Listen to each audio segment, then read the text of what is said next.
that's just what she told me to calm me down, I don't know.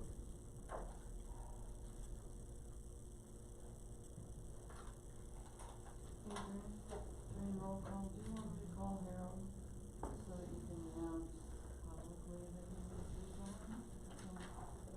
Sure. It's not necessary, but I can. Yep. Okay. Yes, thank you, Mary. Did that guy ever call you for reference? Yeah, he did. Oh, he did? Yeah. Yeah, I thought he would've called you, no? Yeah, he did. Did he? Yeah, I started Tuesday. Good. Yeah, pretty basic question. Yeah. Pretty basic question. I said, well, I can't math nothing, so I go to work to get trouble. Yeah, just figured 3-4 days a week, help out, make some extra money on the side, that'd be something to do. Adding to your other job? Yeah, just working, driving truck for the harvest, corn harvest. There's a dairy out east of LaSalle that needs some drivers, so I figured I'm just sitting around the house, but I gotta do something, so I saw this on Facebook that he was looking for drivers, I'm like, Hey, hey, Kendra's Troy. I can do it. Not too bad, just Hey, pretty good too. chatting here, but I'm ready to get Larry, started. how you doing? Morning. Didn't want to interrupt the conversation you guys were having there first, one thing I didn't say hi. Put you on speaker. Not a problem. Alright, you bet. Yeah, just, do this month. Okay, you on speaker now, Kendra? Okay. September. Good evening, Kendra. Can you hear me? Can you hear us, Kendra? I can. Okay. Yeah, it's just on my cell phone, everybody, we can hear you, but you may not be able to hear them across the room. Good evening. Hi, I'll do my best, sorry for the inconvenience. Nope, not a problem, it's what we live in. So. We're just waiting on Jeremiah. Mr. Oldman, so. Everyone else is present except Harold Leggett, you know, he resigned. Didn't he? Right, Okay. yes. And staff, of course, myself and Mary. Mary's in their corner, plug in.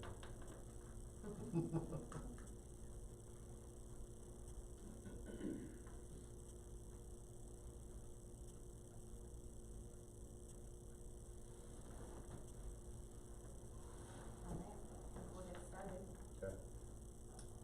Alright, I call the order of the meeting of September 1st, 2020.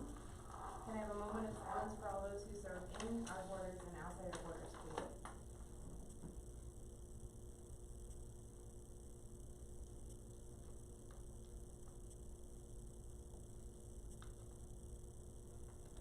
Alright, will you please stand and join me for the Pledge of Allegiance? I pledge allegiance to the flag of the United States of America and to the republic for which it stands, one nation, under God, indivisible, with liberty and justice for all. Alright, can we have roll call please, Mary? Mayor Adrian Sandoval, Here? Mayor Pro Tem Larry Clark, Here. Harold Leggett, Harold has resigned. Public. Nick Ralston, Here. Spencer Bradnan, Here. Troy Blum, Here. Jeremiah Overman. Here. Alright, can you get a motion to approve the agenda, please?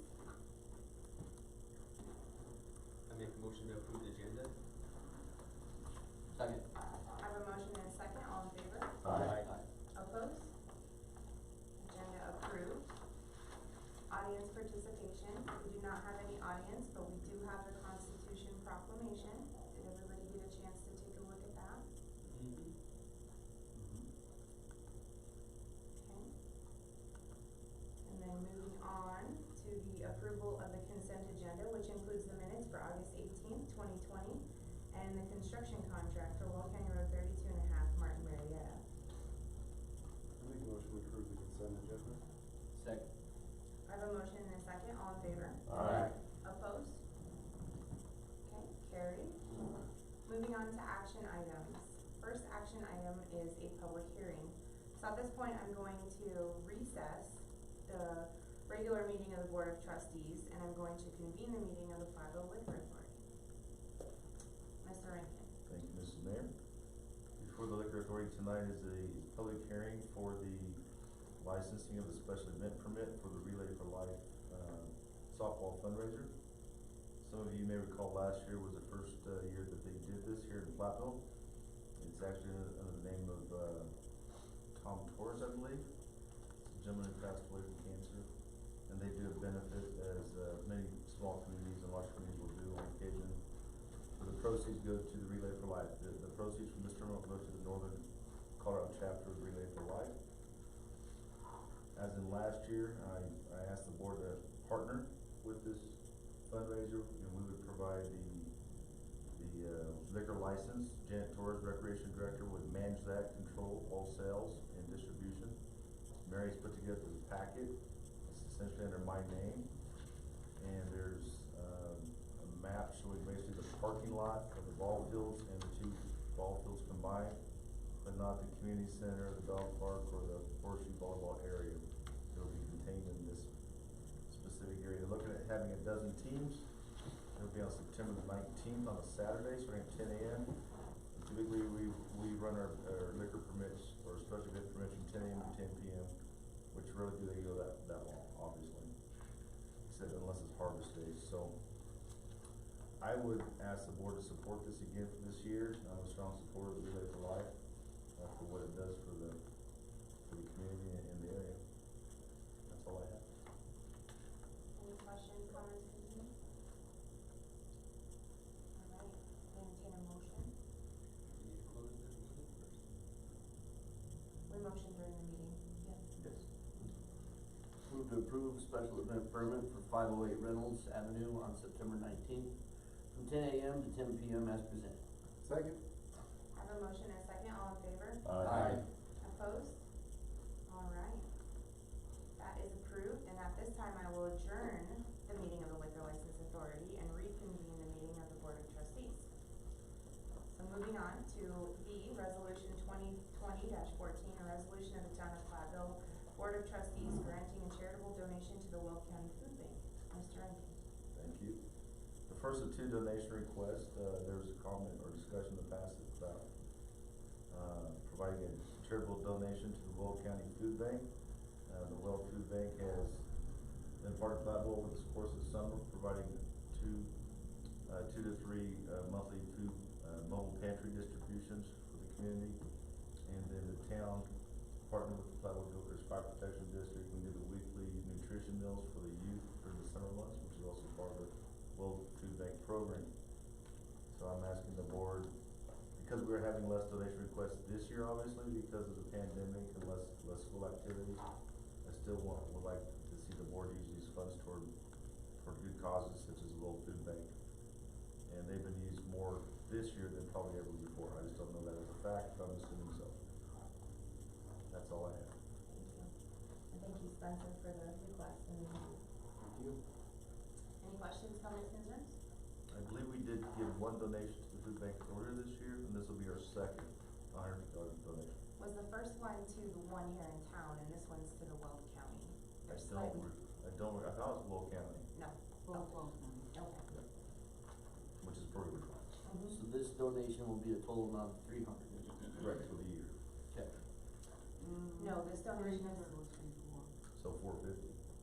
Oh, okay. It says the 150, yeah. Yeah, it's Yeah, that's what I 150. was, So 450 would be total, but this request is 150. We gave Okay, it all right, we've Prior already- request yeah. earlier in the year. Okay. I can get that to you, Spencer, because I know you're thinking.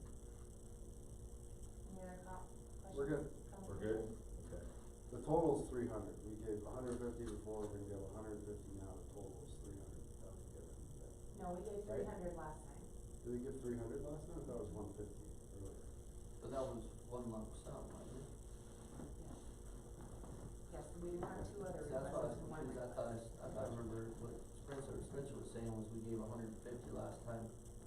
That was from, was it $250 donations to the high school prom committee and then something else that we combined together to give to the food bank, is that what it was? That's correct, yeah, we had. Totaling 300 Yes. on that last donation, That's okay. correct. So this will be a total of 450, Once this is approved, this would be Okay. 450 total, yes. okay, I'm following now. Isn't that what we're putting down?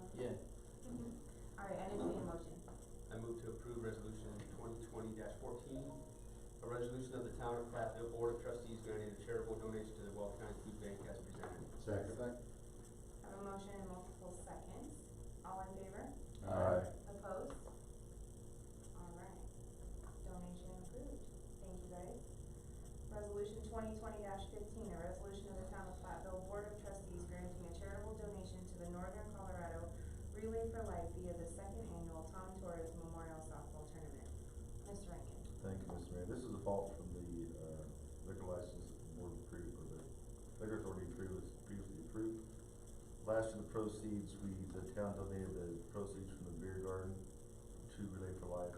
Didn't amount to a whole lot, but it was a couple $100, so I'd like to just add to that because of, again, it's a request I'm making for the cause of the Northern Colorado Chapter Relay for Life. They do a lot of good in our area, and that's my request. Questions, comments, concerns? I'd entertain a motion, please. I move to approve resolution 2020-15, a resolution of the Town of Platteville Board of Trustees granting a charitable donation to the Northern Colorado Relay for Life via the second annual Tom Torres Memorial Softball Tournament as presented. Second. I have a motion and a second. All in favor? Aye. Opposed? Alright, second one granted.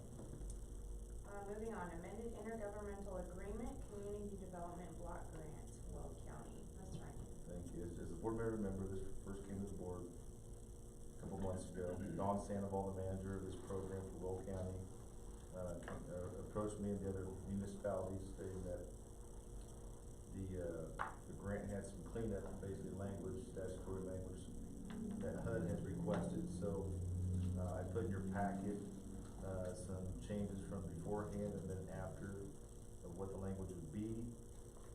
I thought that would help explain better than I. The changes, I also sent this to Kendra, the town attorney, who's on my cell phone, to review, and she was also fine with the changes legally as well.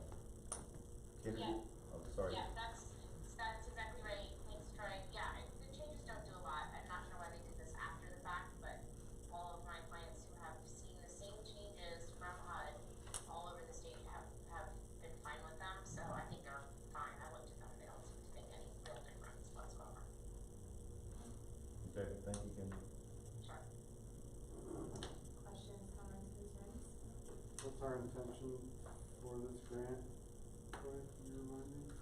Actually, today, they came out with some grant opportunities, and it's by category. If I recall right, this was for facility enhancements involving temporary, medical type facilities to the CDPH, or it's not CDPH, but the CDGB program. And that's one of the programs. Actually, on their website, they have two types of grant opportunities you can apply for. I don't think either one really applies toward us at this time. When I spoke to Mr. Sandoval when this first came out, some of the funding that will eventually come out is to do blight improvement, to fix sidewalks around, blight areas, the downtown area, around some of our parks, to increase ADA accessibility.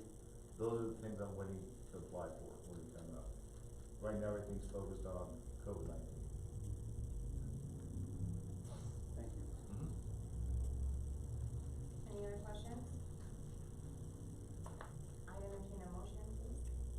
I move to approve the amended intergovernmental agreement, county community development block grant, Board of County Commissioner of Will County as presented. Second. I have a motion and a second. All in favor? Aye. Opposed? Motion carried. Moving on to E, Will County Road 32.5, survey and design proposal. Mr. Rankin. Thank you. This ties into the Martin Marietta contract you approved in the consent agenda that the board previously approved a dollar amount for. We were just working out the details of the contract, which took some time. Cause typically Martin Marietta will do just a lump sum agreement, but I asked them to break ours out, which I'm glad they did because our cost actually reduced a little bit from the $350 to about $326. This part is for, what they did not include is the engineering and surveying and basically construction management on the town's behalf. So I've asked Brad Curtis from Northern Engineering to provide this to the board tonight. I thought was within reason. The difference is the cost, with the agreement with Martin Marietta, our total cost is a whole lot less than theirs. The reason being is we're fully reconstructing our section of road. We're digging it completely up, about 18 inches, bringing all brand new road base because of all the soft spots by the sewer lagoon, and then more likely an ash concrete layer followed by the asphalt. So we will make sure it lasts for quite a long time. So we've had problems with that road in the past, and this should correct all of that. It should, and then part of it is the timing, because Steve Bethers from Northern is about to bid out the retention pond project, and they're gonna use that road. So as of today, David and I reached out to Preston Pearson, he's the one that provided Martin Marietta contract, and they're willing to work with us, so both projects on the same section of road are going simultaneously.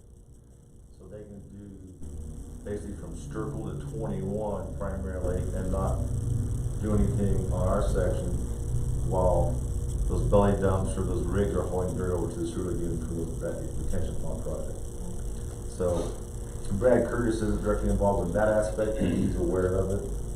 So this is basically for him as our PE engineer to oversee our section of the design, make sure Martin Marietta builds it to town standards, which we've also given them our town standards to do their part of the work on the rest of 21. Theirs is some patching, chip sealing, and really a mill and overlay, because the subgrade isn't that bad. And they did soil testing all the way down. It's mainly our section, that quarter-mile section, that's the worst part. So that's what this is for in front of the board. This will be part of the overall project. But with this, we'll stay under what the board authorized at $350,000 for this whole project. With this. With this. Awesome. What is the westernmost border of the town's portion of road construction? Is that at the bridge? No, the town's portion, all of 32.5 is town limits. We're responsible for it. But when West Farm annexed back in 2009, we annexed from the sewer lagoon at Sturkle out to 21. Not 21, but up to 21. West Farm, the previous developer, had an agreement with the town to reconstruct that road, which they faulted on because they didn't develop. So when LG Everest purchased West Farm last year, it ran with the contract. We wouldn't let them out of it. They tried. So in order for them to do their operation, they had to rebuild or reconstruct 32.5, at least to town standards, which is what they're doing. Our portion is just from Sturkle to Shoal. So I didn't want to explain that totality if I could. No, that's fine. Hey Troy, a couple weeks ago, you had talked about, this, to get in the sewer lagoon, we're probably gonna have to start making a north entrance into there. Yes. So yes. are you gonna open that up so you have an apron along, our new construction, so that way it's set up, prepared for it, or we don't know where we're gonna set it up yet? Part of that project is it will come directly off 32.5 into that empty cell, which is basically the northeast corner of the sewer lagoons. Right. And they'll cut that burn facing 32.5, so there'll be a new gate installed there with a culvert for storm drainage. And then once a culvert's put in, I'm not sure what phase, but we will dig out that ditch more to allow drainage so it doesn't erode that road. So that can be down the road, or when they start moving that dirt over to the. It'll probably be a temporary access initially, Okay. to be honest with you. That makes more sense, but. And then we Kind of put the gravel. permanent access in there once the heavy traffic is off that. I just don't like putting in a permanent access during a construction project, that's why they're always temporary. So, the nice thing is over the winter months, give or take, I'm not sure how long the project will last, but, if the ground hardens up, we don't get any heavy rains, we should be in pretty good shape, Yeah. so. But, You know how much ditching they're gonna do on that south side of 32.5, are they gonna dig that down? Or dig it back at least a little fair bit, so it's got, and then also, were they gonna run another culvert underneath Sturkle to get that water to drain to those detention ponds? I'm glad you brought that up, because when we redid Sturkle, what, 5-6 years ago, we did that intersection. So Martin Marietta comes up to the intersection on the west side, our reconstruction will go to that intersection on the east side, so that whole intersection is not gonna be tore up, it is basically brand new. So with that being said, once this project's done, talking to Dave about this, we don't know what the timing will be. We either bore or open cut and patch an outlet from that ditch to the north or to the west. But right now, we're not doing that because it really doesn't daylight out in anything except that little pond, and that water doesn't really flow anywhere. So we wanna recut that ditch along 32.5, and this is not part of this project, so that water will flow all the way down to the river. But it's gonna happen, it's not part of this project. I just think of long-term effect, that water standing there, your subgrade still gets saturated, gets soft. Yeah, and that's why most of that subgrade isn't, when the county owned that years ago, all they did is they went in and just added some road base and put some recycled asphalt on and paved it, is all they did. And they really didn't take care of the road base, or the Right. subgrade, which is the key to any road. So I think this will be helping a lot. I've never seen water stand there because it's pretty sandy right there, but we'll definitely put a culvert in the next year or two. And there's a new driveway that was put up there by the northeast corner of the sewer, they don't have a culvert, would that get a culvert in also, or required to put a culvert in there? On the new drive access that we're gonna put in? The private road, the Oh, private that- entrance that to there. private property? Yeah. Yeah, we're gonna have to put something in there as well, a small residential culvert, Okay. so, because it won't flow if we don't. Right. And that 10-acre parcel between Shoal and the sewer lagoon, what are you talking about? Yeah. On the south side, yeah. Okay. When do you expect this work to get done? And, you had mentioned construction management, it says they're not, that isn't part of this quote. You plan on using them for the construction management, or you just gonna do it yourself? Well, David works with Brad Curtis, and David's really the construction project manager. And then Brandon and the scope, it's not in detail, but it doesn't include that because I didn't want to pay him to be the lead. David can be the lead. And then if we have to pay him hourly rate need be, then we'll do that. And, as far as the timing, as of today, because this was coming out tonight, he called Steve with theirs. Because Steve's the one that designed everything. Brad Curtis is gonna oversee this aspect of it. And just so you know, we'll talk here in a little bit, Steve's gonna be retiring soon. So there's a transition going on. We're looking at opening bids. Steve has to bid it out next week, there's been a delay in bidding out the project. But we have a special meeting on the 29th September called for the LG Everest PD agreement, but also to open the bids if the board approved the low bid or the best bid, for the retention pond project. So with that being said, our timeline's narrow, so what'll probably happen is in that special meeting, you'll receive the bids for the first time that night, because we're not gonna open the bids till the 28th. Because we have to give them that window to bid on. So you won't have the advance notice, David will be here, we'll discuss it that night. Once those bids are approved, it sounds like several contractors that are interested, there's about 8 of them, I think that will be on this project. Most of them are pretty much ready to go in October. And depending on weather, I mean, they can be done by the end of the year. I'm hoping they're done by the end of the year. So, the side note to this is, besides the new detention pond along Division, there's the current one south of Anadarko at 32.5 in Maine. That's gonna be filled in and then rebuilt over by Division at 32.5. In addition, the tiny one behind the community center is gonna be dug out and expanded to where it's probably gonna be 4 times its size. So with that, so there's gonna be 3 ponds basically, to handle all the shoal and portion of Main Street. I spoke with Linda Moorhead and her sister Susan Dinas. They're the sisters that own the property there at the Dinas property right across from Troy, Petty Corner, the 5 acres. They're gonna be putting that up for sale. But to get to that detention pond behind the community center, those loaders will not go alongside the community center, it's too narrow. So we are obtaining a 50-foot access easement on the north side of the property, which Linda's fine with, she just has to talk to Susan. So that will probably be the first thing that's done, because that's a pending sale property, we want it out of there as soon as possible. So, but most of that dirt will be used to fill in the empty cell, which is 8 to 9 foot in depth, and it's a large cell. If there's excess, then we'll probably take it to the cemetery to fill in the backside of this little part of the cemetery for future expansion. So we'll use all the dirt, basically, if that makes sense.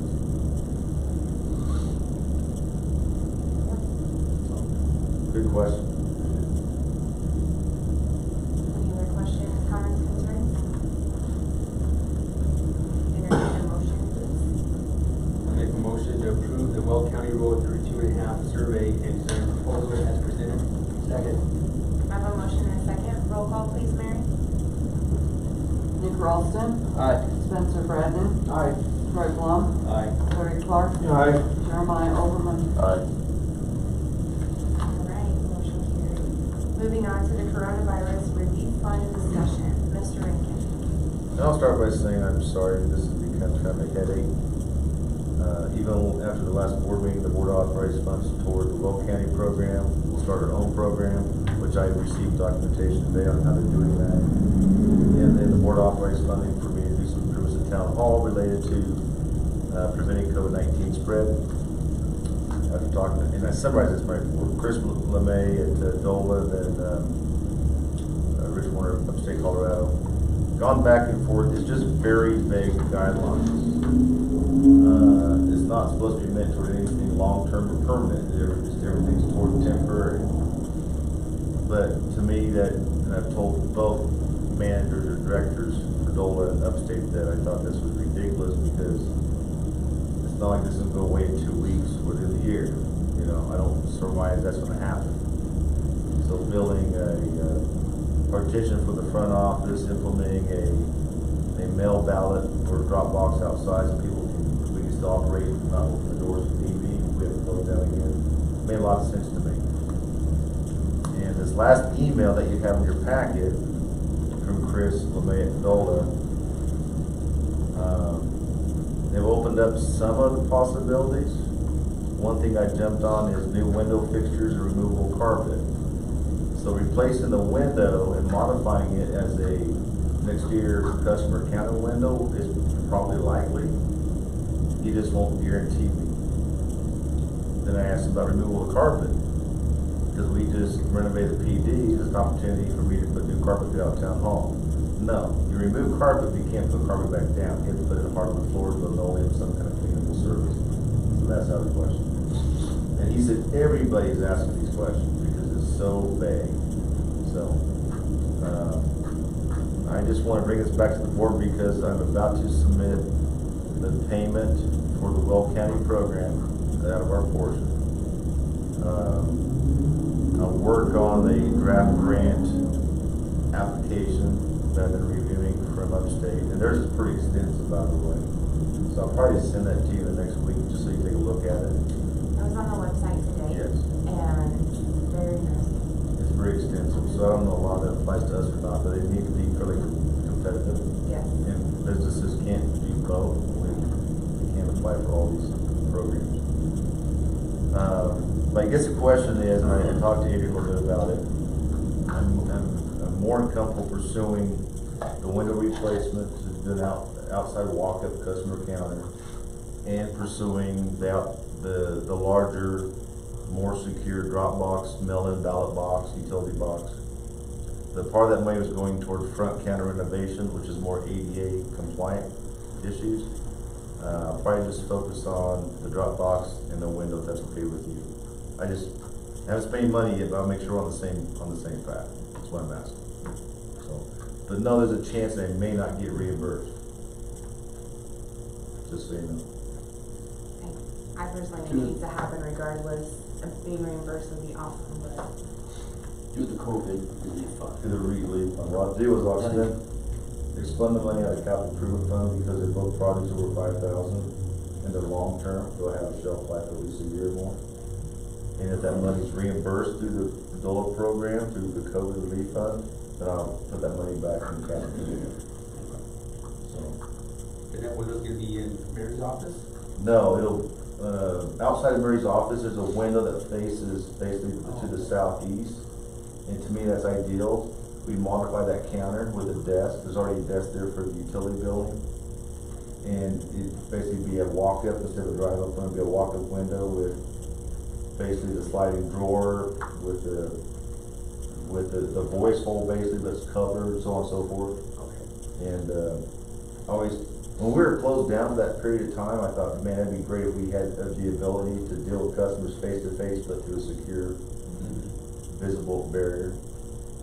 And then the drop box has been something Ray and I talked about for years, not just a drop box, but more and more elections going to mail and ballot. A lot of people comment on, why can't we drop off our ballots here in Platteville all the time? So we're gonna, I'm comfortable with the window, like I said, that box I'm not as comfortable with, but it may get approved. That what Upstate and Chris LeMay both told me, cause Rich Warner handles the county relief fund, but they have to follow the same guidelines as DOLA does. Is that you can give it a try, just know it's not a guarantee. Now you're talking about Dropbox similar to what they have at the county clerk recorder's office. Is that the one you were talking about, Mary? An outdoor, It's just like on The Main one- Street in Milliken, I think they're all pretty much the same. Just a big solid, Big white, safe looking building. yeah, they're bolted to the ground. sturdy. Okay. and we have to have a camera on it 24/7. And a light too, right? Yeah. Yeah. There's one at Fort Lupton at the rec center that you drive up to, Mhm. um, Yeah, the one in Windsor's a drive up. I don't think we can configure ours to make it a drive up, it's kinda like a FedEx drop box. maybe. That's what it reminded me of. Okay. The remaining funds that you aren't comfortable spending, you're gonna put into the Platteville business fund then, is that your plan? Yeah, the board authorizes that 69 and change, basically 70,000. Over 10,000 or 15%, I'm gonna submit to Devon for payment, I haven't done it yet, but it'll go to Upstate Colorado, cause they're managing the county fund.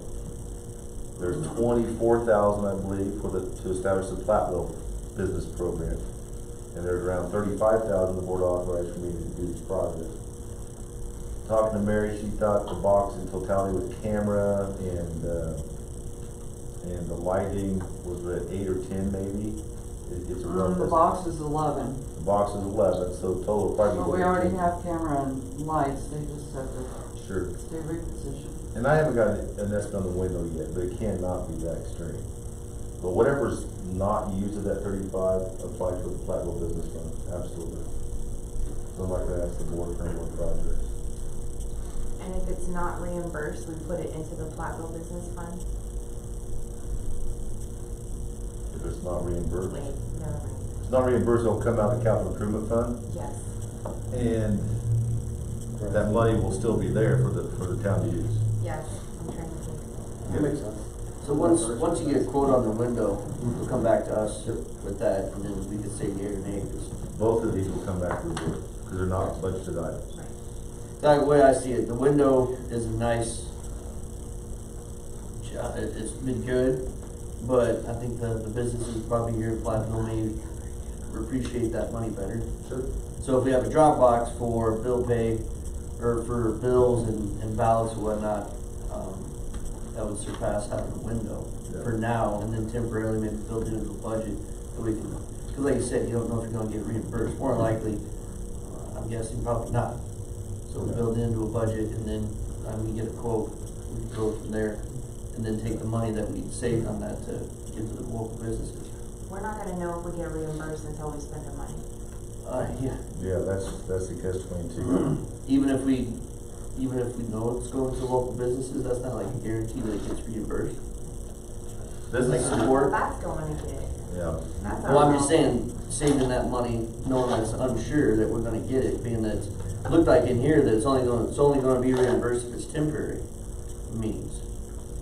So this is more of a permanent means that I'm thinking they're not gonna reimburse it, so get a quote, build it into a budget, we put it on our own plan, and then take the money that we save from doing that and just add it to the business relief fund to that COVID-19, and give it to the businesses here in town, help As them we out. just pay for it ourselves and don't even try to get reimbursed, Right. understand? But the Dropbox, I don't know if you can shoot for that. It says that's less It's less Oh, like. that's less likely. It's very vague because in the one sentence, it's costs incurred for capital improvements that have a useful life of greater than 1 year are not eligible. Right. But then when I talked about Rich Warner and Chris LeMay, there's not a definition of capital improvements, they're just assuming it's a dollar definition. And I just didn't argue with them, but they understand my point of view, I mean, this is a waste of federal funding Yeah. when it's only temporary, in my perspective, and you can't do a long-term benefit for your community. Yeah. If this comes back again, or another plate comes back. Can you show that it's only, that window's only open for like 363 days a year, so it's not permanently open, it's Yeah, like temporary? I don't know, it's just. Closed on holidays? I don't know. But it's a lot of, I mean, things are still changing, but I'm not gonna spend any money. Go ahead, Kendra. Oh, sorry, I just coughed, Oh, sorry, sorry. I didn't mean to do that. No, you're fine. The only money I'm gonna spend is have Devin write the check to Will County, to upstate Colorado. And then as I get those 2 bids, Mary will help me with one, cause she knows more about than I do, and I'll get a whole couple local contractors about the window, I'll bring it back to the board. And then you can make a final decision at that time. I just wanna give you an update that this is where we stand on this. And if things change again, I'll let you know. Larry? Just a comment about the cost of this drive-up window or walk-up window. Just from my experience of installing these things, $5,000 is a pretty optimistic number. I budgeted 10, but I don't know if that's true or not. I've seen just the glass be 10 Okay. in the past. A probably bigger piece than you're talking about. But I don't know if this will be bank grade or not, probably more McDonald's grade, but I'm just saying. oh, okay, I mean, there's definitely different grades to it, but, when you include the drawer mechanism, Absolutely, the microphone, yeah. the glass, the frame, so on, $5,000 is probably not gonna get it done. True. And I just don't know unless I talk to a contractor. Cause the Well, window's there, prices. it's not just replacing the window, we have to cut the wall and lower it to make it ADA accessible, cause then we'll get in trouble with the feds if we don't do that. Right. That's why I have to modify the count in the front office, which is on the list to do, which is being discussed next month. I mean, it's a worthwhile project, in my opinion, don't get me wrong, but, just a little realism on the price is all I wanna add. That's why I'm asking, cause I don't know what these numbers cost, how the numbers are, Yeah, so, you might wanna sit down when you open that envelope. okay. Fair enough, but is the board okay with what I've proposed? Okay. Yes, thank you. Need to make a move on that motion? Just a discussion item. Right now it's a discussion, I'm not gonna act upon the last motion other than the Will County money that I'm gonna have sent to them. I'll still look at the other 2 projects, but we'll come back to you for ratification. All right, moving on to the contract consultant staff policy discussion, Mr. Rankin. Thank you. Just clarify, the action item behind this or following this is I'm making a request to RFP for auditing services, and they're one of our contractors. And so I don't wanna get ahead of myself, but that's a specific request on a specific topic. This one is fairly generalized, I made a comment a little bit ago that Steve Harris, a very long-standing town engineer, initially with KBN, now with Northern Engineering, has decided to retire. Congratulations to him. As of the end of this year, so just a few months, he's, represented the town for many years. And to me, the time I've spent with him, I mean, he's been pretty solid. I mean, every project we've worked on. He's a civil engineer, so when we specialize in wastewater, we'll contract with JDA, or if there's a conflict with a developer in his firm, potentially we'll contract like with civil resources, like we do with the energy part, to be transparent and fair. I bring this up because it's been 7, 8 years since we looked at this topic, and I know Kendra, you're on the phone, but back in 2013, early 2013, that's when we bid out legal services and planning services, and, Kinder Carberry and the firm she's part of came on board then, and so did Melissa Kindred, Kinder Consulting. We did not bid out engineering, and asked the board at the time not to, because I was very satisfied with Mr. Batheris, not like I wasn't before, but I thought there was too much institutional knowledge and just good work there. Nothing against any other consultant, but I just didn't wanna rock that boat, so to speak. There were some other things that we talked about at the time regarding planning legal. Also put in my board report that we have multiple consultants or contractors. We have municipal judge, we have safe built, mowing, so on and so forth. But I wanna get your input, I am at the point where I'm comfortable with most of our contract staff, but this is a huge change. Talking to David, I'm fine with doing engineering. I'm gonna think about it a little bit more, but I will more likely come to you in the near future and ask you to bid out engineering services again. Nothing against Mr. Curtis, but, I know their rates are gonna go up drastically. Mr. Batheris has been charging us his 2006 hourly rate since that time. So that's one thing to consider, not just the work, but it is a business, so. I wanna get your thoughts on that, if there's certain ones that I work with them directly, my staff does, Mary does, David does a lot with engineering. But I'm gonna recommend one here in a minute on auditing, and then I will propose to you, opening up engineering in the next probably month or two. But I wanted you to know what my thought process was, okay?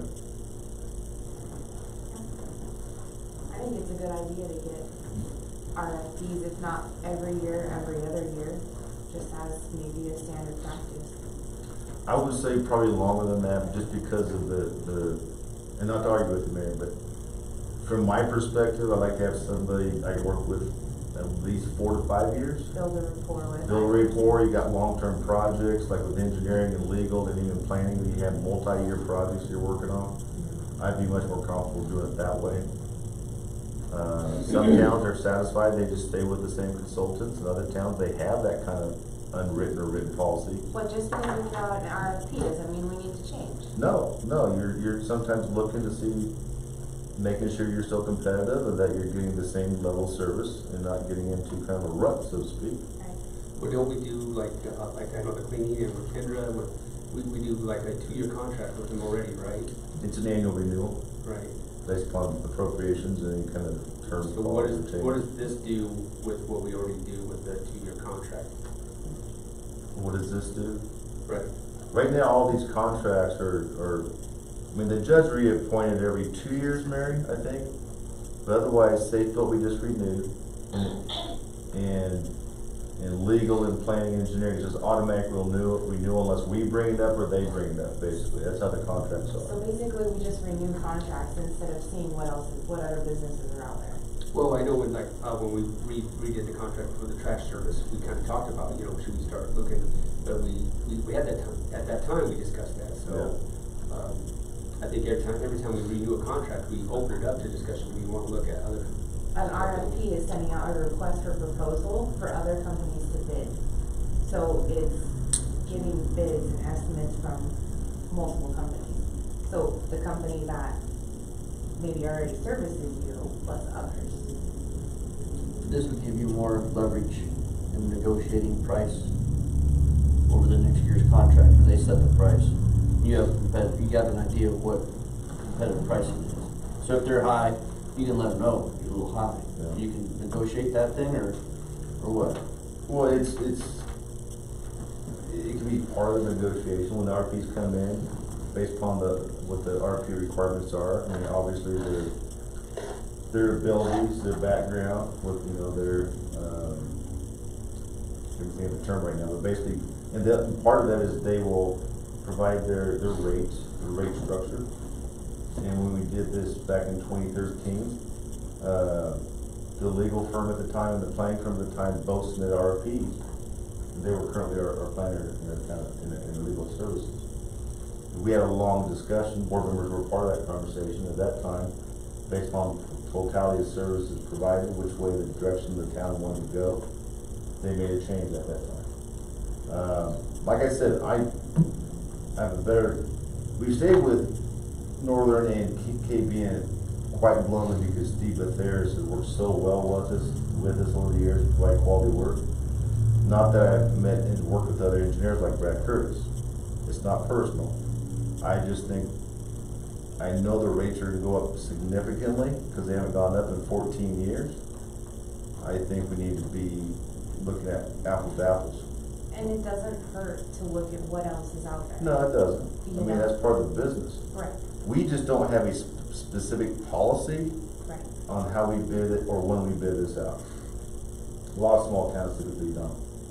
So instead of just asking for a contract renewal, we're trying to give direction on whether we should do a complete RFP or just a contract renewal. That's kind of, am I wrong, is that what you're asking for?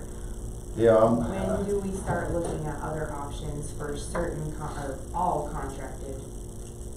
Is that what you're asking? 'Cause I thought that's what he was asking, but I don't think that's what he's asking. I think he's just Yeah. asking if we can just, if you can just look at engineering Right. and what's the other one that you're talking about? well, I'm about to ask And you auditing, about right? auditing. But the other ones you don't wanna, you would prefer to just leave alone, correct? Well, it's a two-part question, okay? Number one, I don't wanna play favoritism for any of our consultants or contractors.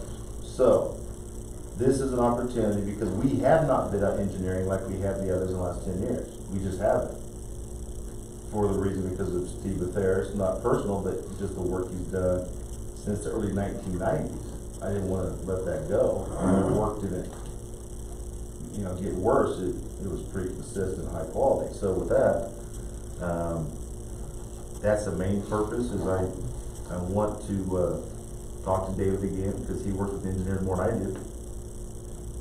But I wanna talk to him and get his thoughts, but, I think it's about time to look at engineering. I want your thoughts on if we wanted to look at all of them. I'm not saying we have to, I'm not recommending that.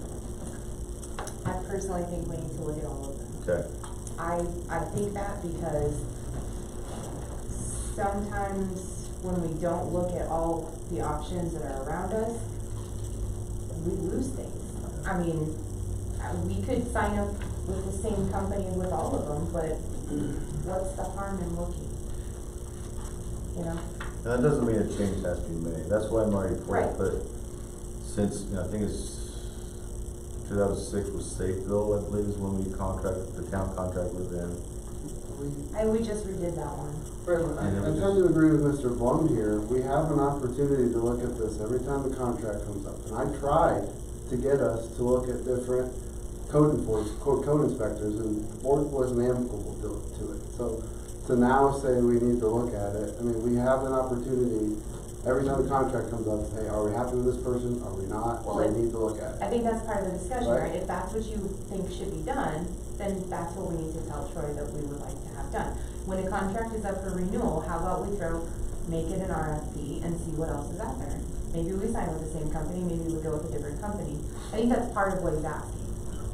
I think, if I may, just working with contractors, if they know we have an annual RFP process, some may not wanna go down that road because they want some long-term stability with their client. That's why earlier said, discuss it every year, and unless there's a problem, I mean, at least have a 5-year review policy for RFPs, but unless there is a significant issue between the town and the consultant, there's terms in your contract where you can void the contract anyway, if you take the certain steps. But it's timing, with the retirement, budget's coming up, I agree with Adrian, we need to have this conversation, that's why I wanna start it tonight.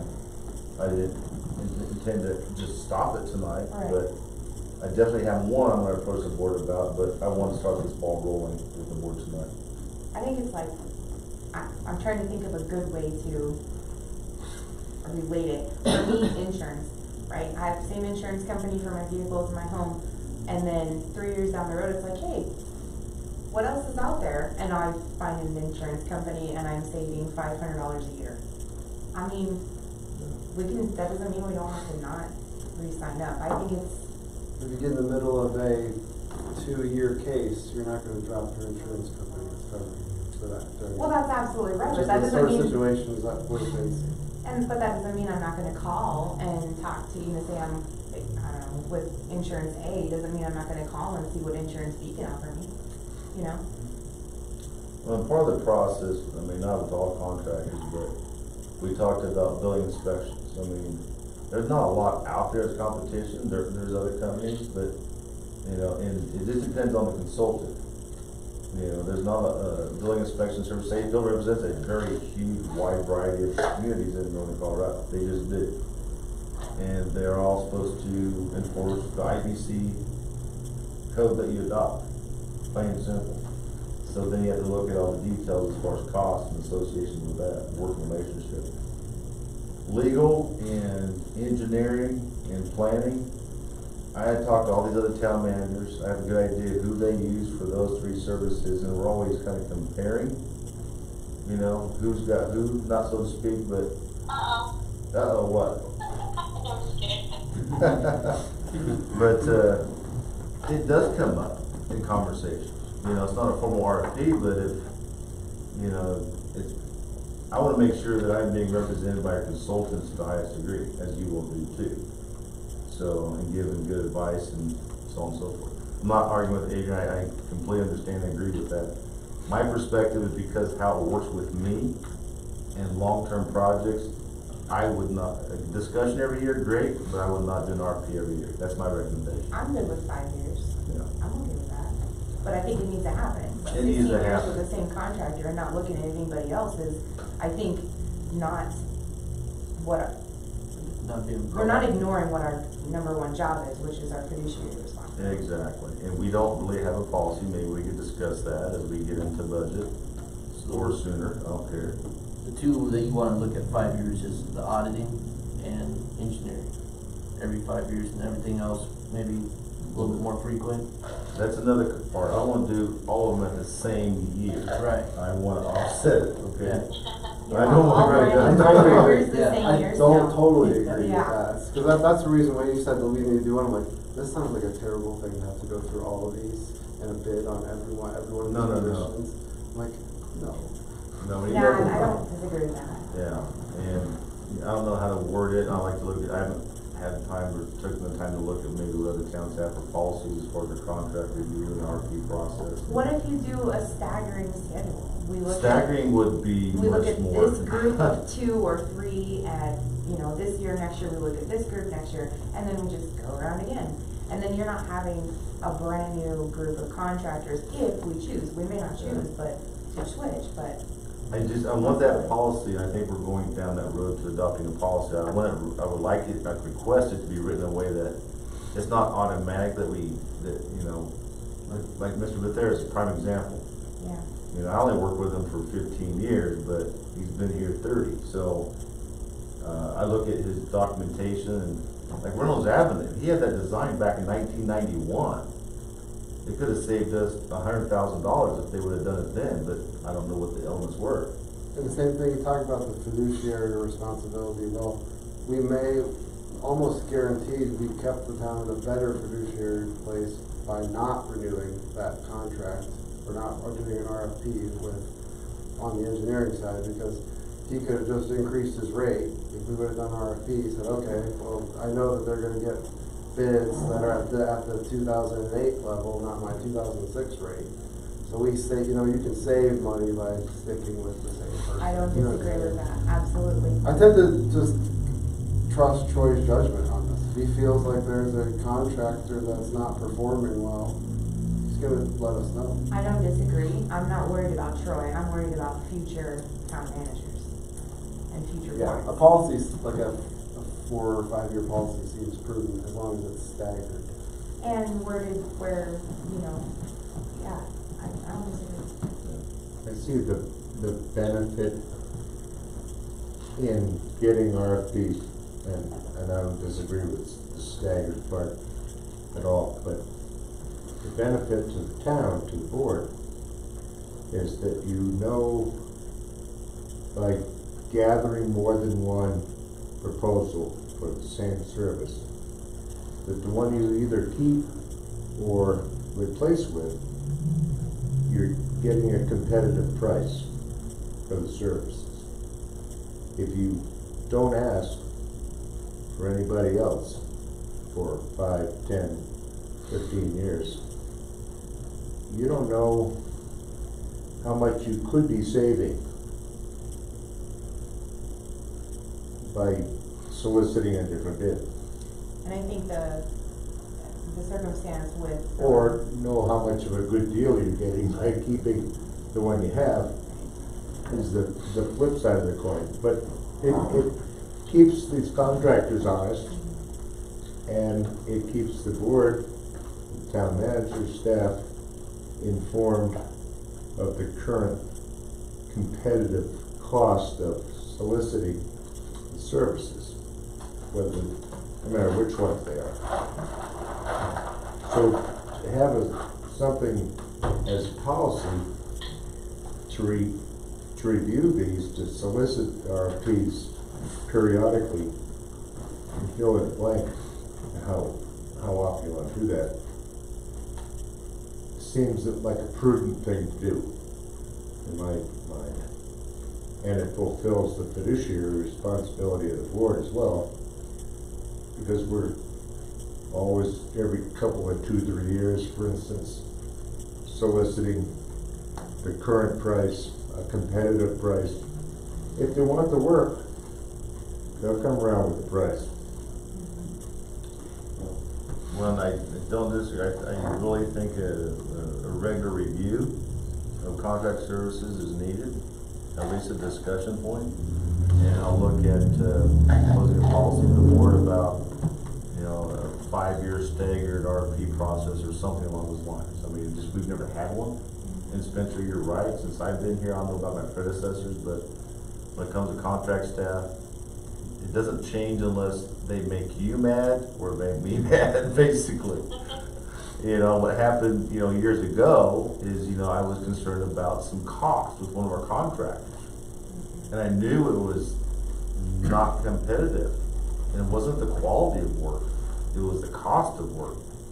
And sometimes that's not the case, it's just a flip-flop, where they're very affordable, but you're not getting the product out of the consultant and, the expertise. So, it doesn't hurt to meet new companies and new people. I get inquiries all the time on, especially planning and engineering. That's who comes to me, not so much legal, but those are the main ones, and they're just always in the market. It seems like, I don't know why. Can't explain why. Because they're hungry. Well, I know, but yeah, it's just interesting. But Can I ask Kendra? I was gonna ask her, how do towns, like, similar to us that she represents, handle those processes? did you hear that question? I heard a bit of that, but can you just repeat it to make sure I heard most of it? Mr. Brandon wants to know that how do other towns similar to us handle this process, or do they have a policy? Is that fair to say, Smith? Yeah, that's a question. Yeah, so some of my clients, what I've typically seen is every 5 years, honestly. Unless, as Troy said, if there's a problem, then obviously all of at least my contracts and all the contracts I've seen with consultants, it can be terminated on 30 days notice, so it doesn't need to be. But they do a regular review every 5 years for things like auditors, engineering, legal, planning, those kind of things. And I think the reason they do it only every 5 is just because of the benefits they get from sort of the institutional knowledge that we all gain when we're there for a good bit of time. And if there's a problem, there's a problem. But if there's not, I think it's helpful to stay. So I guess that's what I've seen with most of my clients, is not more than every 5 years. And then, I've represented some of my clients for 25 years. So, so it really just depends on what you're looking for. I think what I typically do, at least for my clients, is provide them sort of a fee comparison, so they know if they're getting sort of, at least by the hour, at least a competitive rate, which, we are always right there in the competitive rate structure. And then I think I leave it to try to look and see if the hours that we're billing, and I'm talking about engineers and planners too, if the hours themselves are reasonable. So, I would say 5 years is sort of the shortest I've seen, typically.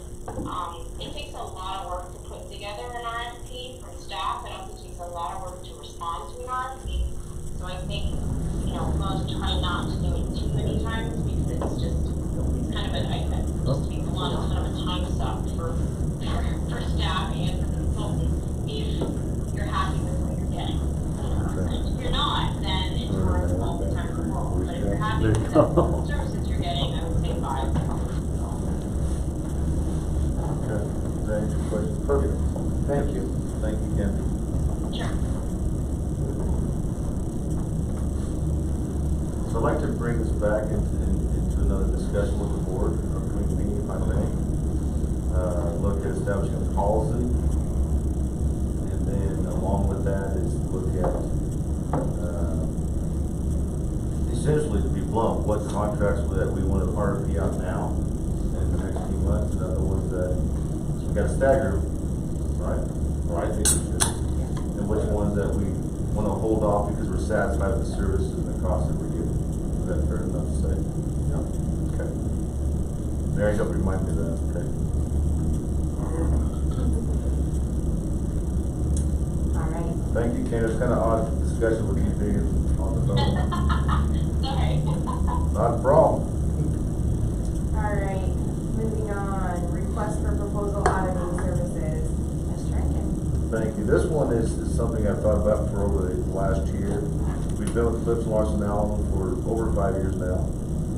David Green is our contract consultant for our bookkeeping, basically. And got to know him quite well. We see each other every month. We talk via email and also on the phone frequently about the budget and finances, especially more now than ever because we're going into the budget. He brought to my attention, he just thought that the cost of auditing services, after we basically went from 20-some funds down to about a dozen, the cost did not change the audit. And in theory, they should have.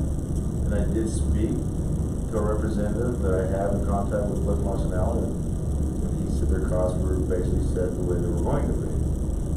And these additional costs for, I just want to see what's out there, because we have additional costs on top of our audit for the para audit, which to me, we got selected, which I think was ironic because the firm that did it was Clifton Larson Allen. I mean, I'm not slinging mud here, but I just think the irony of the whole thing was interesting, that we got selected by para. I don't know the insight, that's my opinion. So, Mr. Green, helped me with this. This is the RFP that I drafted. I didn't reinvent the wheel years ago. I asked another guy to help me out, but this is the RFP we put out when we picked up Clifton Larson Allen. The reason we changed auditors 6 years ago is Dan Schomer. The name of an auditor years ago, he had been for probably like Steve Bethers, 20-some years. And he decided to retire, similar situation. And that's when we RFP'd this out, we went with Clifton Larson Allen. They are a very large firm, a nationwide firm. I think the town of Platteville could get a good quality annual audit report and overview by a quality firm, but for less money. So this one, I'm not questioning the audit that we received from Clifton Larson Allen, I'm questioning the cost. So that's my purpose behind this. Well, an auditing firm, above all, should be new, I would say often, because when you get familiar with the numbers, you get comfortable with the numbers, and you overlook things. That's just my opinion. They're supposed to look at it. A fresh set of eyes, that.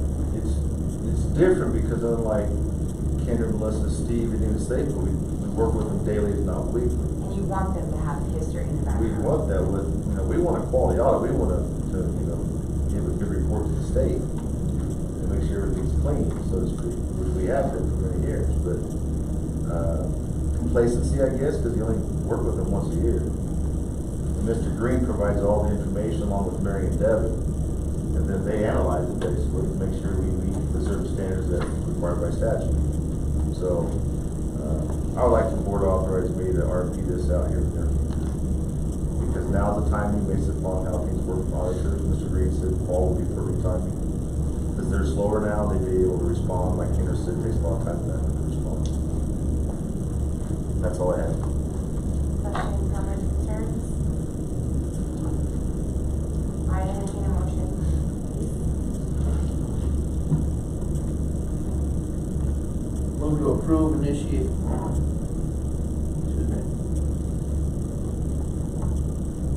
Move to approve initiation of an RFP for audit services as presented. Second. I have a motion and a second, all in favor? Aye. Opposed?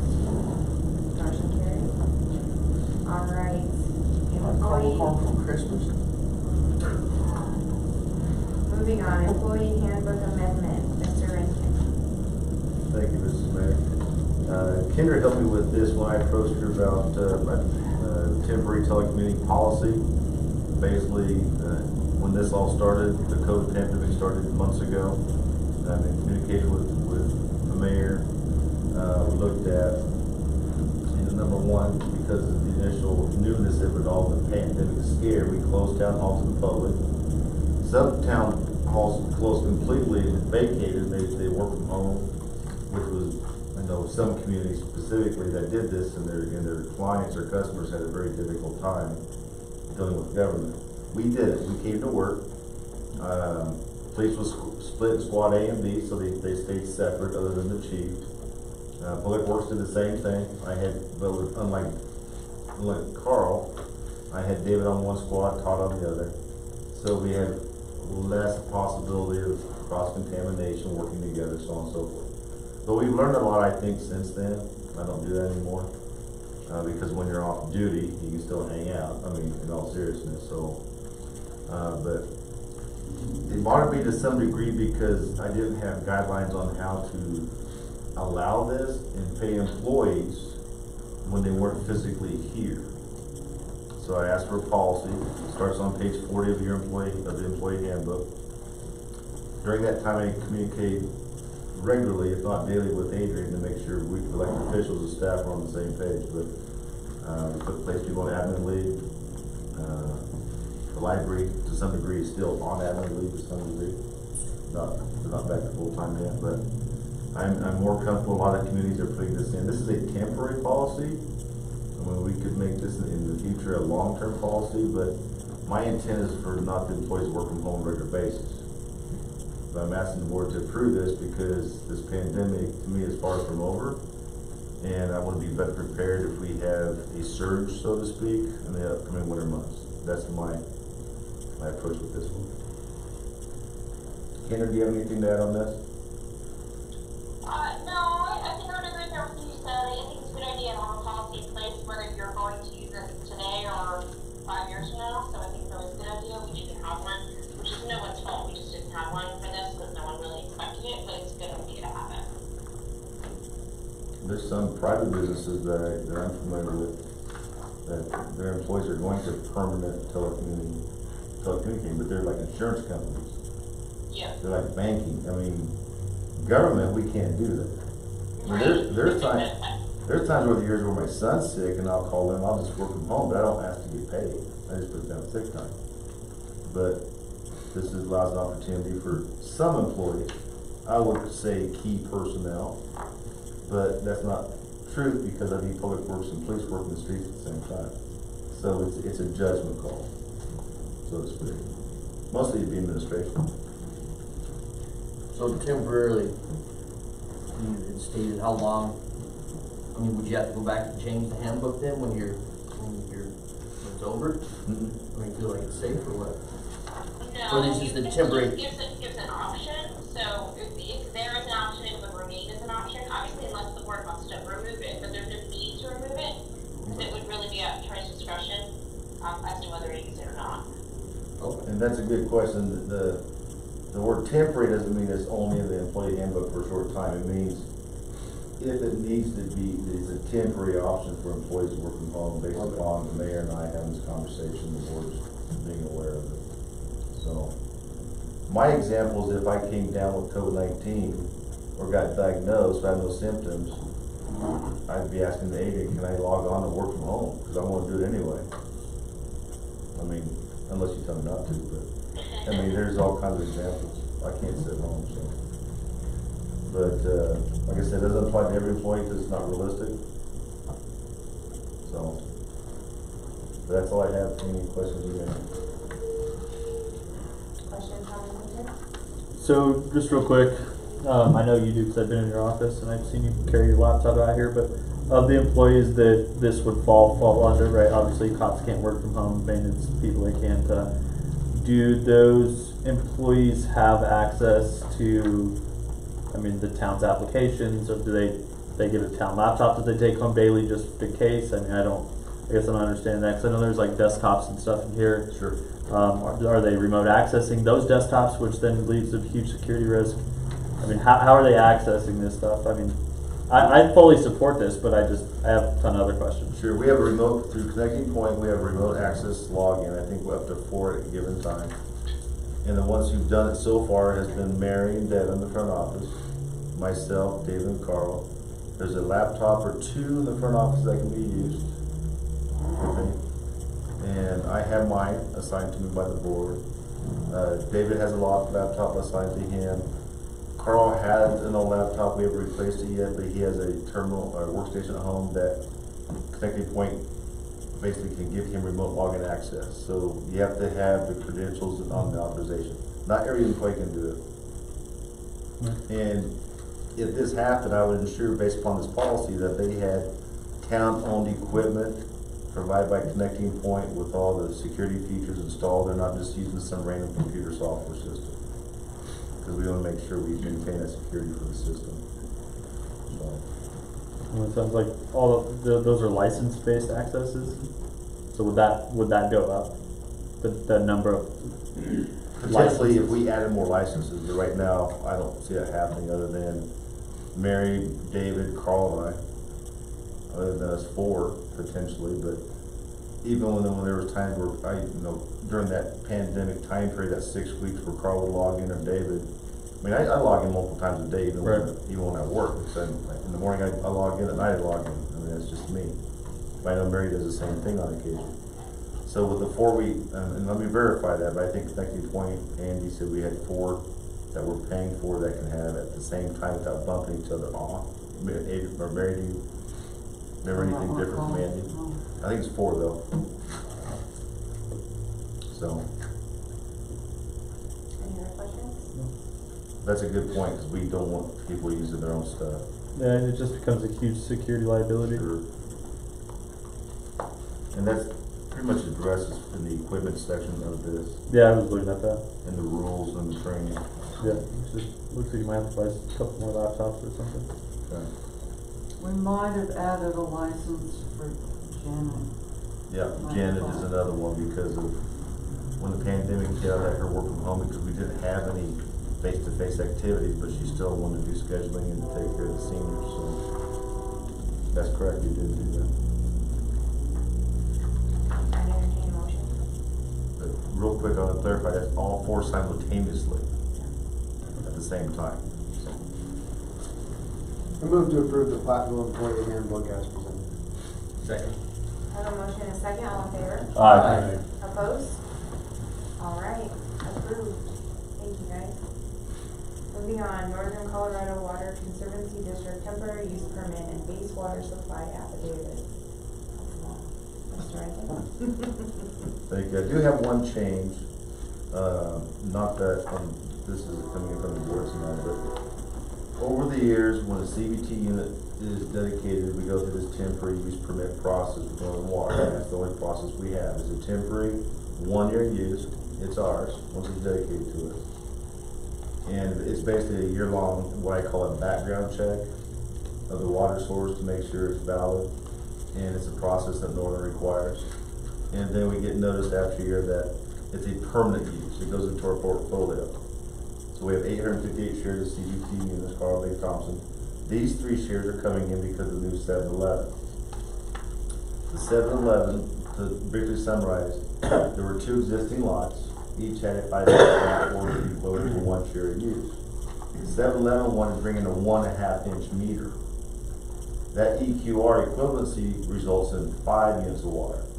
So we gave them credit for 2, which was already dedicated property. They're bringing in 3 more to make that requirement. So that's what this is all about. In years past, like when the fire district came in, their example was, I think, a 1 inch, they needed 2.5 shares. You can't buy a half share of water.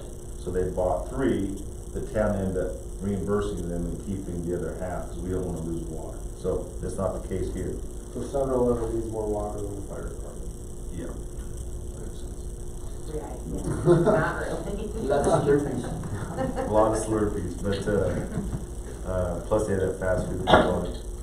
So what, in the motion, Adrian, is you were only, I'm asking only the board to approve the temporary use permit, because actually David does the water affidavit, and he's always done that. There are times in the past where we just bring the TUP in from the board, David does all of the paperwork, so that's my fault. I was gonna say, when we bought CPT in the past, we've never done this. So all the paperwork's included, so now you see what everything involves, Okay, but only the board and the mayor approves the TUP. David manages our water supply and our portfolio, so I wanted to clarify that with the board. And the reason why we put this on yesterday is Sherry Rasmussen from Northern, she manages all these accounts for Northern Water, she emailed me Sunday morning. The lady never stops working, but I also been emailed to the town attorney on Sunday morning too, by the way. But, she said, you know, urgent, not urgent, but if we got this done by tonight, then they could get this in front of the Northern Water Board for their October meeting. They have one meeting a month to do these approvals. So we did the paperwork, I got a hold of Mary, we made a change, we put it on the agenda, it's before you tonight. Then yesterday I was informed by Sherry that the water broker representing 7-Eleven decided to hold off and not put this in front of the Northern Board until November. Well, regardless, I'm asking you to approve it tonight. I'll send it to Sherry Rasmussen tomorrow. And they have to dedicate this, it has to be in our portfolio as a temporary use permit before I authorize a certificate of occupancy on that building. A lot of times the water has to be brought in during building permit application. I use the discretion to see when that should happen. They can't buy water that fast, and they want to get the permit under safe review. So I make that discretion. What I have is a triggers, I won't let them in the building under a CO, they don't bring in every requirement that they're supposed to. When I talked to Krista Hutchins, she represents the firm that's helping build the 7-Eleven, she's basically the engineer. They anticipate a grand opening March 1 of 2021. So here in about 7 months. And next Tuesday, David and I are meeting with, Sam Gregory of, Westlake Construction or something like that, I can't remember what it is. But, we meet here in this boardroom next Tuesday, we do the pre-con meeting, and we talk about the design and what they're gonna do step by step, the grading permit, excavation permits, the water taps, sewer taps, all that kind of good stuff. So, I'm delving into a long story, but this is just part of the big project for 7-Eleven. So I'm sure the board doesn't wanna get rid of 3 acre foot of water, so I'm asking you to approve. any other questions, comments, and concerns? Okay, just to clarify, the motion is just for the temporary use permit. Yes, ma'am. I'd entertain a motion, please.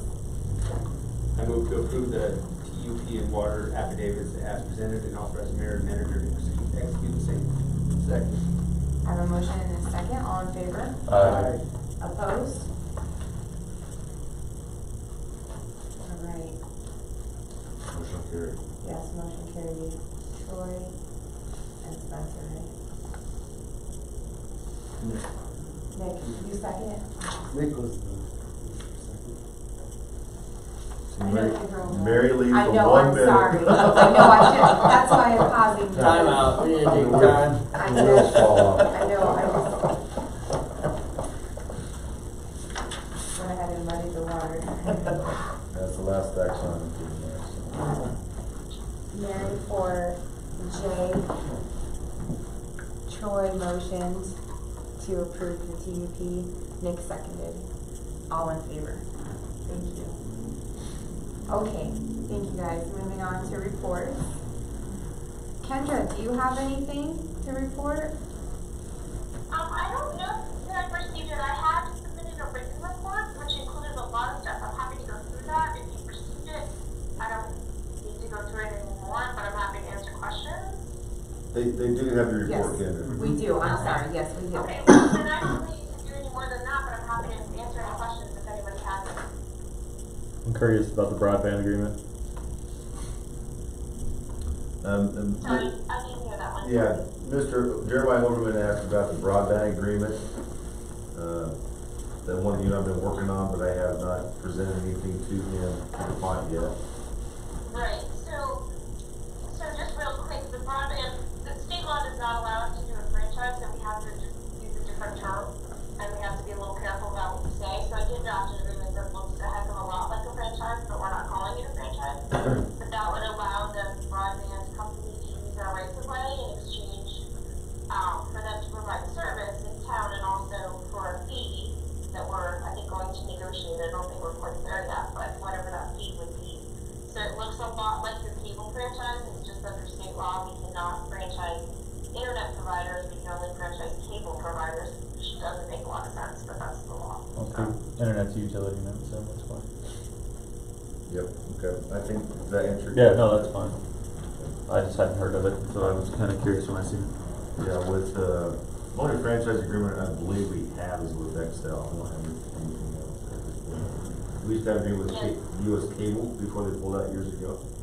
Yeah, I was gonna say, the only other ones you might have are cable ones, so that would be it. That's the only cable that was in town ever. Yeah. Yeah.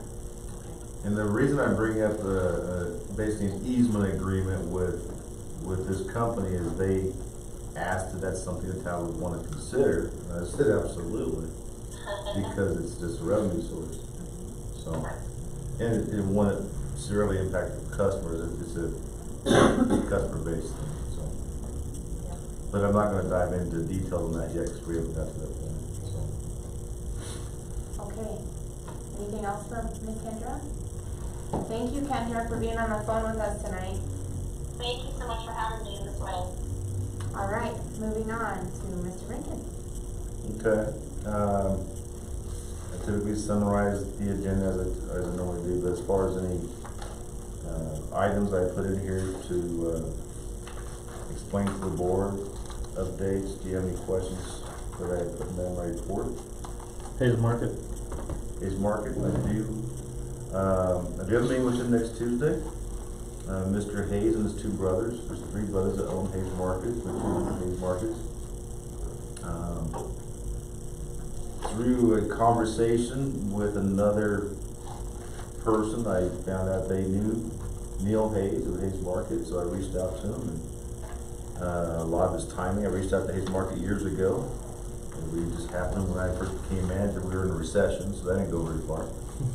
But they were very open to the idea of meeting with me, and that we have this parcel to the north that's vacant, that has great visibility to 85 Main Street and access between the residential and the energy park, which we have over 1,500 employees on a daily basis to go to. So I'm trying to sell it. Community too. I'm trying to sell it basically, so, they seem very open to meeting with me, and that's the first step. Fantastic. And part of my sales pitch, so you know, as I explained, that this is a town-owned parcel. Yeah. So the board has some incentive ability to bring them in based upon when we get to that point. And then there's another person, that I'm waiting to get a call or email this week from, that I mentioned, the land developer that does both commercial retail and small residential. He doesn't do large scale, just small subdivisions, which I thought would be ideal. Yeah.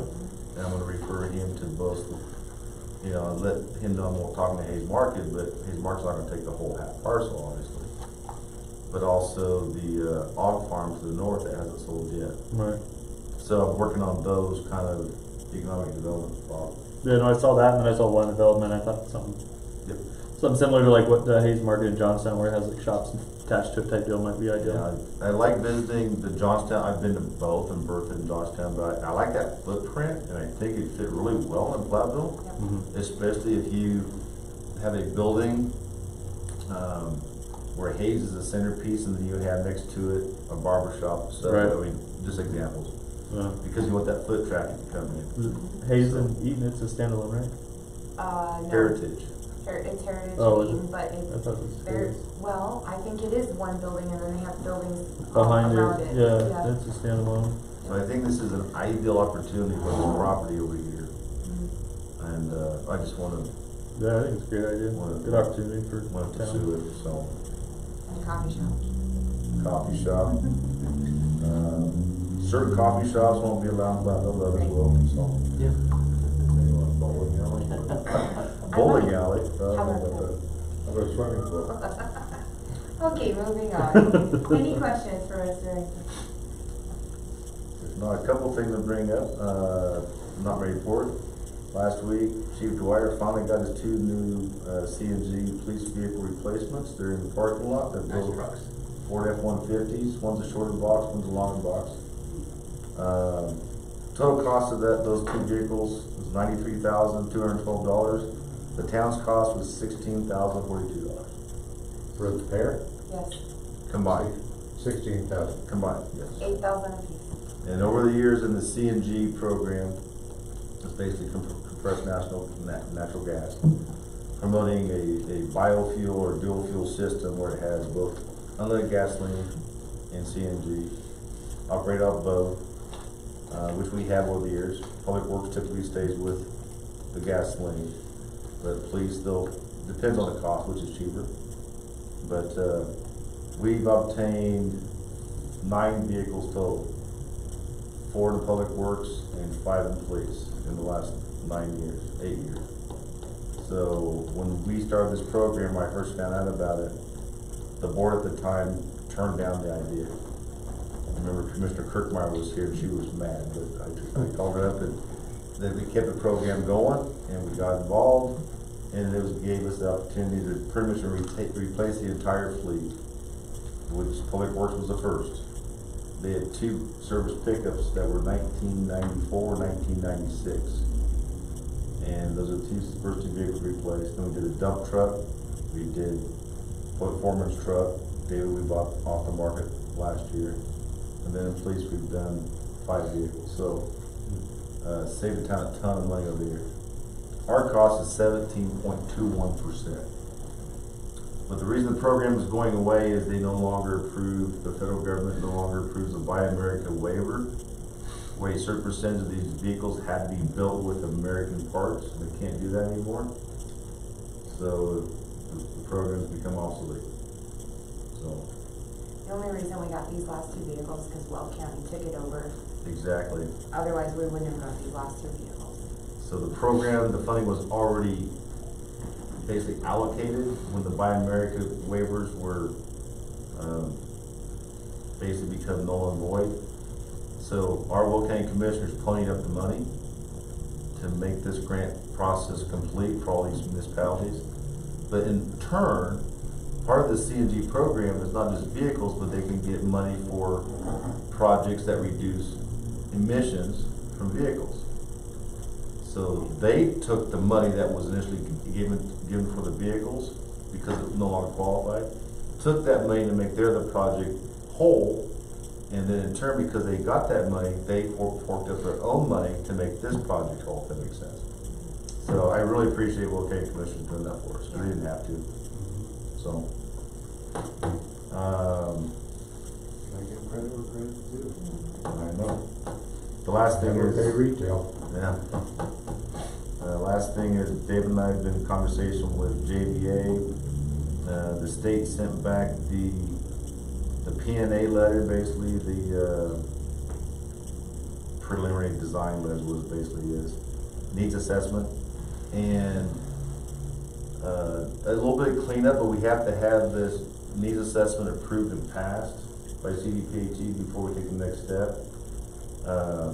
One thing that caught my eye, I didn't put in the report because I just got it, but I can put in the next report, is CDPHE thought that we are in very strong, is the word, financial stability based upon the feasibility study what the board implemented 2 years ago. Because we're looking at a $5.53 million loan. And conservatively speaking, it's gonna be a 30-year loan at 3% interest. They don't know until we actually qualify for it. But based upon those conservative numbers and terms, the state feels that Platteville is in good financial shape to maintain this loan long term. There's some other minor cleanup. I mean, the site plan wasn't stamped by the engineer, but it was on the backside of what was faxed to him. It was like, oops. I mean, little things like that. But they're gonna do that. I bring this up because the next requirement is the board has to do a public hearing to present the findings of the potential cost of this long-term debt to the community. So I'm waiting on a response back from GVA and what works for them. Mary, I'm gonna give this to Mary. I asked them for the notice of terminology of because I've never done one before. Once I get that from GVA, I give it to Mary, and then she has to notice it for 30 days in advance of the public hearing. So we're probably looking at the November 3rd meeting. Actually, we usually cancel that meeting because it's election night, but we'll probably have it end of October, late November. And that's when I have to advertise it, and that's the opportunity for the public to come. And JVA will be here, either in person or remotely, to address any specific technical questions about a wastewater facility. That's a statutory requirement? That's a requirement because once it's done, I have to get from Mary, basically the notice, and it has to be certified and sent to the state before we move to the next step. Is that Tabor, Kendra? It's what, sorry? Well, if it's not taxes, that would make It's sense. Is it a Tabor law? No. It's a CDPHE probably requirement for the, law. It would be a law for going into debt. Probably, I don't know. Just don't understand, we don't have any other option, they put this mandate on us, so. It's a process, we must inform or give the opportunity for our community to provide input on this process. Tell us not to do it, and then the state says you have to do it.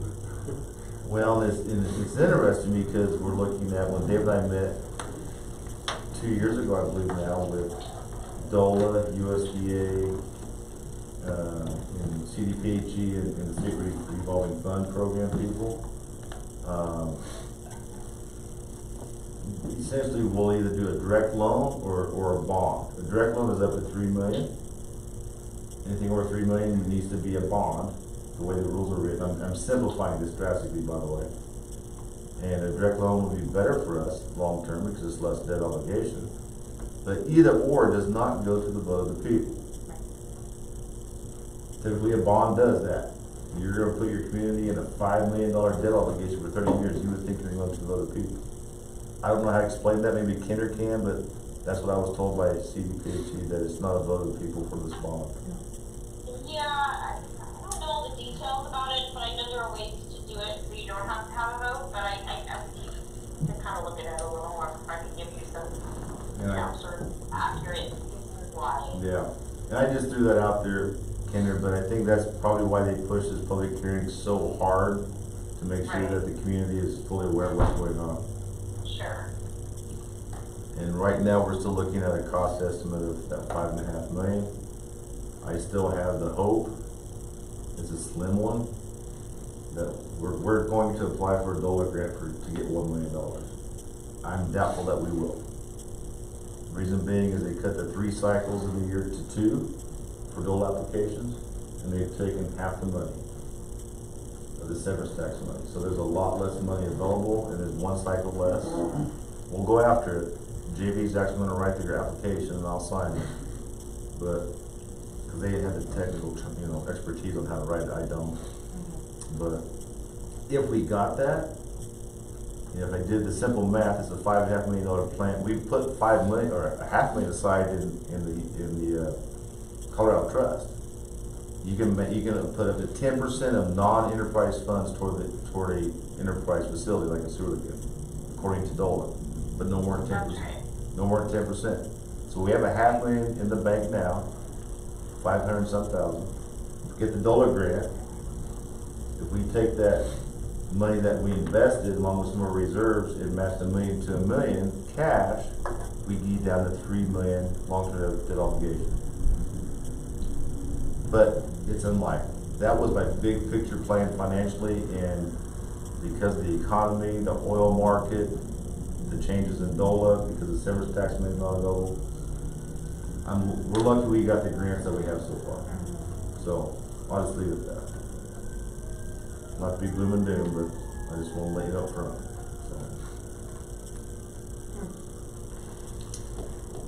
So anything over $3 million would have to be into a bond issue.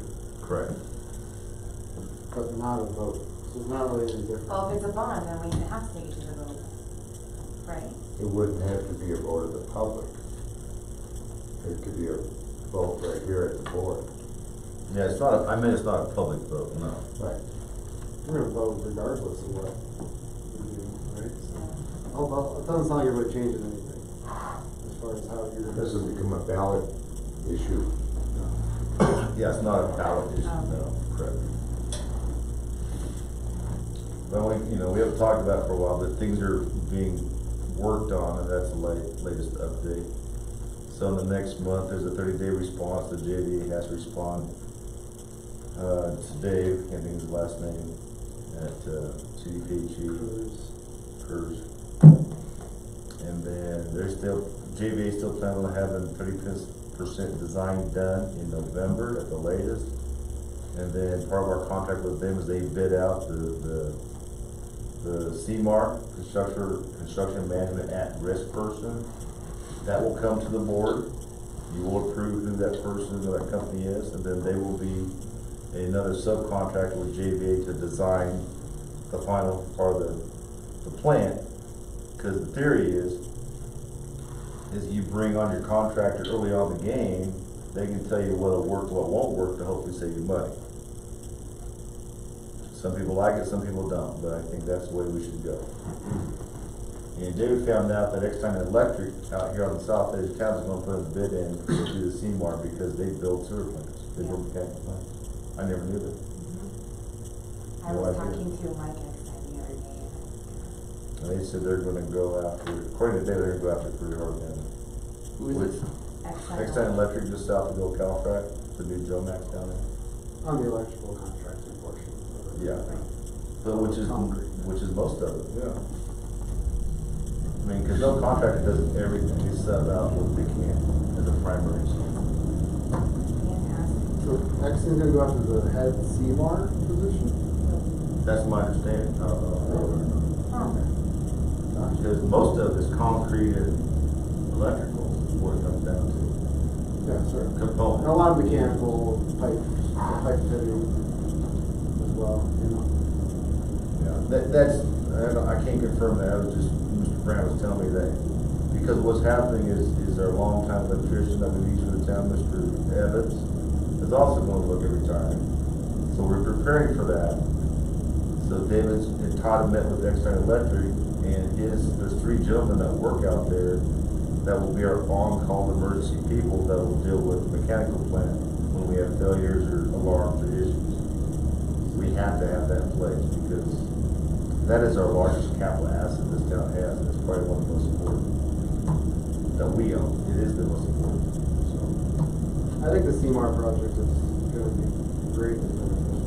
I agree with you, I agree. It makes sense, at least in philosophy, so we'll see. I mean, this is my job, the specifications for wastewater treatment plants, so you can actually suggest something to the engineer and they can follow up and do it, instead of just saying, no, the spec is this, it has to do that. And you can get a quality product. Yeah. I agree.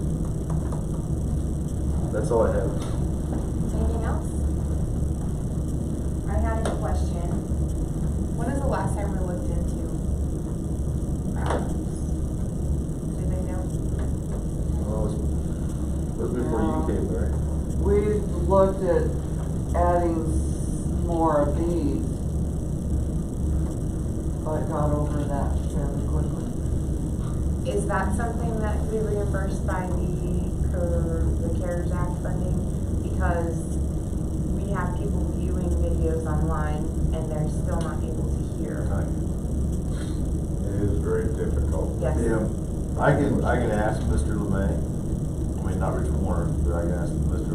LeMay if he felt, because it's not outlined in that spreadsheet, and see if it, I mean, there's funding that, going back to that telecommunicating, I mean, I can buy everybody a laptop, because that's clearly allowed. I just don't know about this, Well, as far as the new. technology's outdated within a year, so it's not capital. It might work if we do the whole camera system with the microphones. I probably propose the whole thing. I mean, I really like the idea of the money going to the businesses, but I think we need to address the video, and maybe we do that out of capital fund, I don't know, but I think it's something that we definitely Okay, I'll look into that. I just don't see how you can apply it to the coronavirus funding because this is not, nothing has changed from when we were. People are viewing instead of showing up to our meetings, that's why. I've several people who used to come that aren't coming, that are watching it, that can't hear now. If you're promoting basically safe remote access or work activity, then I think that's a qualification, I believe, there, I'll verify that. It's Yeah, how you word it. you should be fine with that. Okay, so I that's, just- that one, I'll work on the window estimate, this one I'm gonna punt to Mary. Cause I don't know anything about this and she does. Thank you, Mary. You're welcome. Alright, anything else before the board? Yes. With Harold's resignation, what are we gonna do to fill his? I know you had missed the last meeting, but maybe you wanna brief the board on that? Yes, so we have an application available online, and we're going to take applications, we'd like to fill the seat, so at the first October meeting, which is the October 6th meeting. So we'll go through the applications, I'll go around the room, we'll vote for whoever has the most votes is who will come. And then they'll just finish his term. They will finish his term, it's a year and a half approximately. Yep. So right now we have one application and it's a process with, and I will also put it Thursday, I took a good thought at Everbridge, I'll put it on there again, that we're still accepting applications. I believe that this is an appointment by the mayor, but the mayor wants everybody's input on who this council will be, which is the white.